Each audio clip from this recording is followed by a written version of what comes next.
ఉమ్మడి పశ్చిమ గోదావరి జిల్లా పరిషత్ చైర్పర్సన్ గంటా పద్మశ్రీ ప్రసాద్ ఆధ్వర్యంలో గ్రామీణాభివృద్ధి పనులపై సమీక్షా సమావేశం జిల్లా ప్రధాన కార్యాలయంలో నిర్వహించబడింది.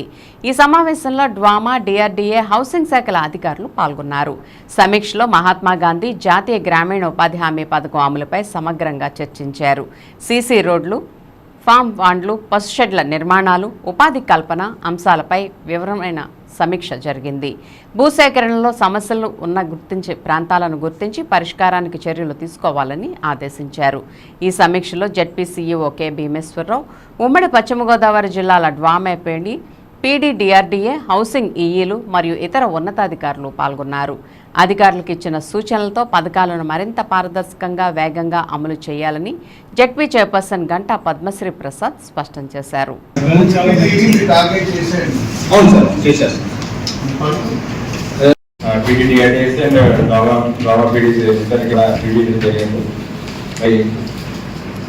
అన్ని డిపార్ట్మెంట్ నుంచి ఆఫీసులు వచ్చారు. 3 జిల్లాల నుంచి అందరికీ స్వాగతం కలుగుతా.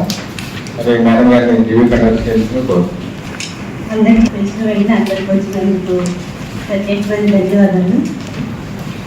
ముందుగా మనం హౌసింగ్ డిపార్ట్మెంట్ మన జిల్లాలో ఏ వర్క్ జరుగుతుందో ఎంతవరకు ఉంది, ఏమైనా పెండింగ్లు ఎంతవరకు ఉన్నాయో అవన్నీ కూడా ఒకసారి తెలుసుకున్నాము.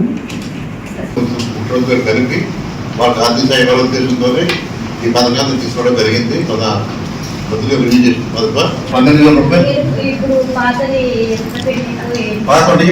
చేస్తున్నాడు మొత్తం రావట్లేదు. ఈ పాత 14,000 19,500 మంది డబ్బులు కూడా ఎక్కువ వస్తాయి. అంటే ఇంటికాడ అమ్ముతారు మేడం, ఆన్లైన్లో కూడా అమ్ముతారు మేడం. ఇంటికాడేమో ఆ ఊరికి సంబంధించిన వాళ్ళు మాత్రం మన మండలం ఫస్ట్లో ఉండాలి, మన జిల్లా ఫస్ట్లో ఉండాలి. మీరా రెడ్డి ఎక్కువ మోటివేట్ చేసి ఎక్కువ ఎంటర్ప్రెన్యూర్స్ ఎక్కువ మంది తయారు చేయండి. ఎలాగో మనకి